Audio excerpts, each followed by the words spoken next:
क्या होता है जब एक बेटा अपनी ही माँ को चुनौती दे देता है, और वो भी उस औरत के लिए जिसे पूरा संसार ठुकरा दे, पर वो उसे अपनी रानी बनाकर सिर पर बिठा ले।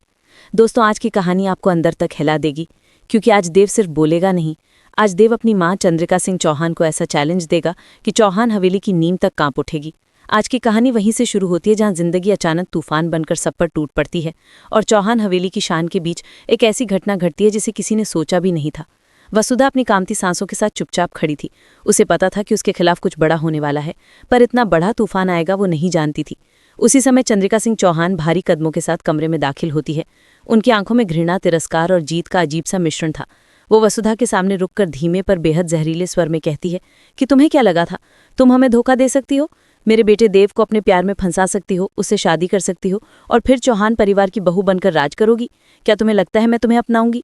तुम्हारे जैसी लड़कियों को मैं अच्छी तरह जानती हूँ। तुम वही लड़कियां हो जो अपने फायदे के लिए किसी का भी घर तोड़ सकती हो, किसी की भी जिंदगी बर्बाद कर सकती हो। तुम्हें लगता है तुम चौहान परिवार की बहू बनने के काबिल हो? ये कहकर वो हंसती है। वो हंसी किसी तलवार की तरह वसुधा के दिल में उतरती है।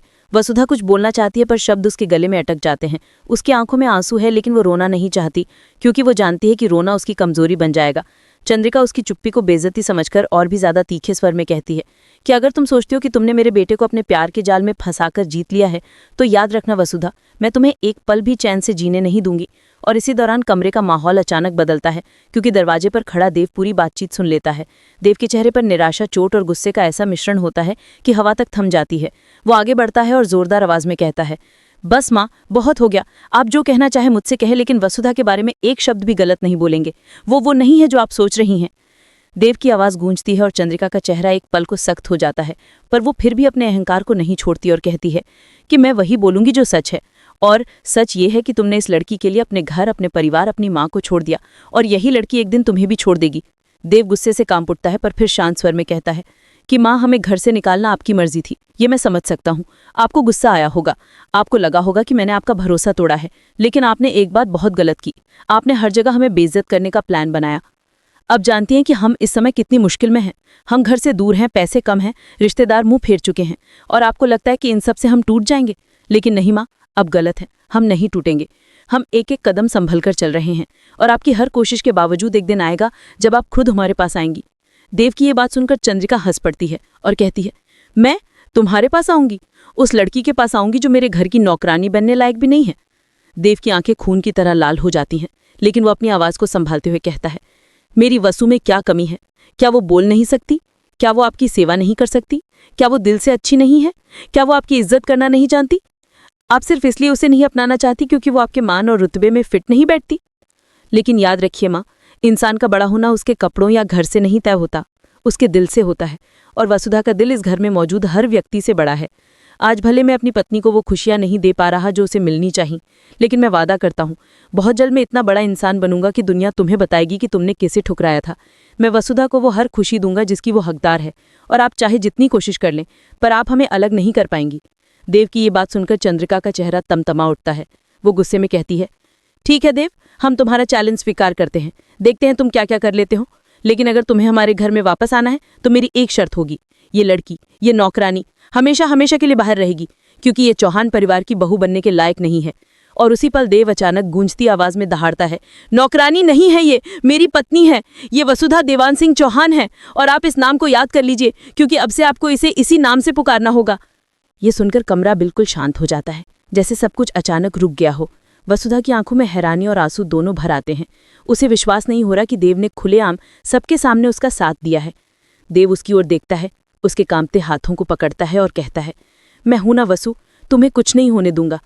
और यही कहानी एक मोड़ लेती है, जहां देव सिर्फ पति नहीं बल्कि एक योद्धा बन जाता है, जो अपनी पत्नी की इज्जत और प्यार के लिए हर हद पार करने को तैयार है। और यही मैं आपसे कहना चाहूंगा दोस्तों, अगर आपको लगता है कि देव ने सही किया, अगर आपको लगता है कि सच्चा प्यार यही होता है जहां कोई सबके खिलाफ जाकर भी आपका साथ दे, तो इस कहानी को लाइक कीजिए, कमेंट कीजिए और इसे आगे तक पहुंचाइए, ताकि हर किसी तक ये संदेश जाए कि प्यार इंसाफ मांगता नहीं, अपना रास्ता खुद बनाता है। देव की दहाड़ की गूंज अभी दीवारों से टकरा ही रही थी कि कमरे का माहौल एकदम बदल गया।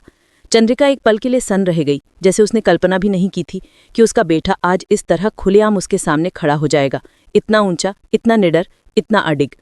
वसुधा की आंखों में आंसू से भर चुकी थीं, पर वो आंसू कमजोरी के नहीं, गर्व के थे, क्योंकि आज पहली बार किसी ने उसके लिए दुनिया से लड़ने की बात कही थी। और वो कोई आम आदमी नहीं, बल्कि वही देव था जिसके लिए उसने अपने जीवन की सारी खुशियां दांव पर लगा दी थीं। चंद्रिका गुस्से से कांपते हुए बोलती है कि देव, ये सब नाटक बंद करो। तुम जानती हो मैं तुम्हारे लिए कितनी कुर्बानियां दी हैं, किस तरह तुम्हें पाल पोस कर बड़ा किया है, किस तरह इस घर के हर पत्थर में मैंने अपना खून पसीना लगाया है, और तुम आज इस लड़की के लिए मुझ पर ही चिल्ला रहे हो। देव तेज सांसों के साथ आगे बढ़ता है और कहता है, माँ, मैं आपसे इसलिए नहीं लड़ रहा क्योंकि मुझे आपकी कदर नहीं है। मैं लड़ रहा हूँ क्योंकि आप सच देखना नहीं चाहती।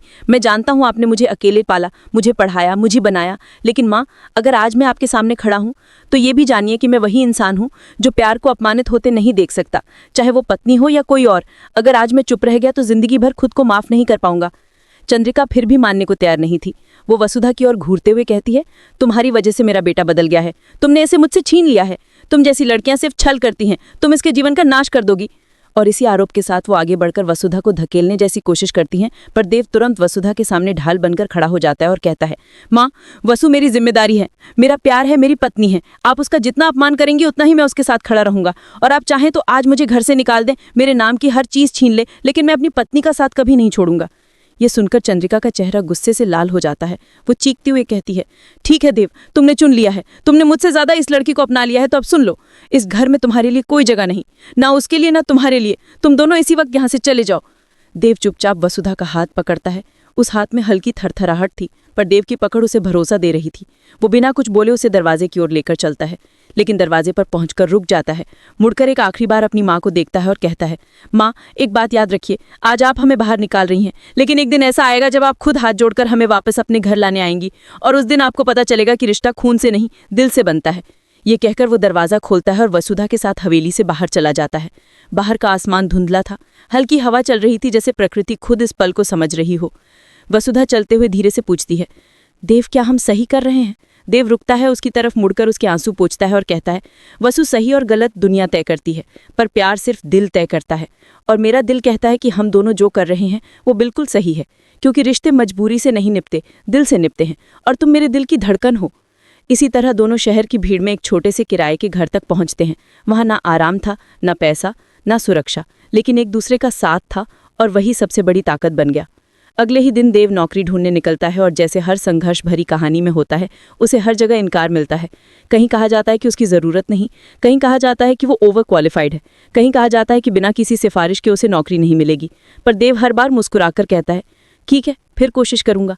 शाम को जब वो घर लौटता है, वसुधा उसके लिए साधारण सी दाल चावल बनाकर इंतजार करती है। देव उसे देखकर मुस्कुराता है और कहता है, वसु, तुम्हें पता है, आज मैंने 10 जगह कोशिश की, 10 ने मना कर दिया, पर मैं हारा नहीं। वसुधा उसके हाथों को पकड़ते हुए कहती है, मैं जानती हूँ देव, तुम जीतोगे जरूर। तुम वो लड़के हो जो गिरकर भी उठना जानते हो। उसी रात जब दोनों थके हुए बिस्तर पर बैठे होते हैं, तभी दरवाजे पर तेज खटखट होती है। देव दरवाजा खोलता है तो सामने वही रिक्शा वाला खड़ा होता है जिसने उन्हें नया घर ढूंढने में मदद की थी। वो बताता है कि मोहल्ले में चंद्रिका ने लोगों को पैसे देकर देव और वसुधा के खिलाफ अफवाहें फैलाने को कहा है। वो कह रही है कि वसुधा ने देव को फंसाया, सब बर्बाद किया, और इसी वजह से मोहल्ले के लोग देव वसुधा को ताने मारने लगे हैं।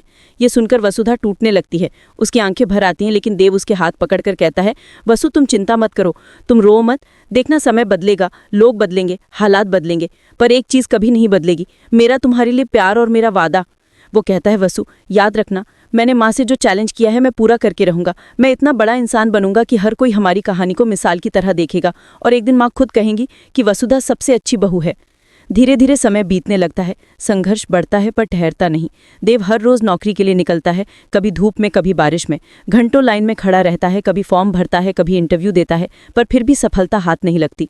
दूसरी तरफ वसुधा घर के कामों में लगी रहती है। कभी कभी वो खिड़की से बाहर देखती है और सोचती है कि क्या वो सच में देव के लिए बोझ बन रही है, क्या उसकी वजह से देव सब खो दिया, क्या वो सच में चौहान परिवार की बहू बनने के लायक नहीं थी। ये विचार आते ही उसकी आंखें नम हो जाती हैं, लेकिन ठीक उसी समय देव घर लौटता है और उसकी आंखों तक पहुंचकर कहता है, वसु, तुम रो रही हो? उसने उसका चेहरा पकड़कर कहा, मैंने कितनी बार कहा है तुम मेरी ताकत हो, मेरी कमजोरी नहीं। तुम मेरी वजह से रोना मत, हम दोनों साथ हैं और यही हमारा सबसे बड़ा सहारा है। और इसी बीच एक दिन एक बड़ा मोड़ आता है। देव को एक छोटे से ऑफिस में काम मिल जाता है। उसकी सैलरी बहुत कम है, पर देव उसे ही अपनी जीत मानकर शुरू कर देता है। वो दिल से मेहनत करता है, देर तक काम करता है, दूसरों की मदद करता है और धीरे धीरे सबकी नज़रों में अच्छा बनने लगता है। ऑफिस का मालिक भी देव की मेहनत और सच्चाई को देखकर उससे प्रभावित होने लगता है। देव अपनी हर कमाई से घर का किराया भरता है, दाल चावल लाता है, वसुधा की छोटी छोटी ज़रूरतों का ख्याल रखता है, लेकिन खुद अपने लिए कभी भी 1 रुपया भी खर्च नहीं करता।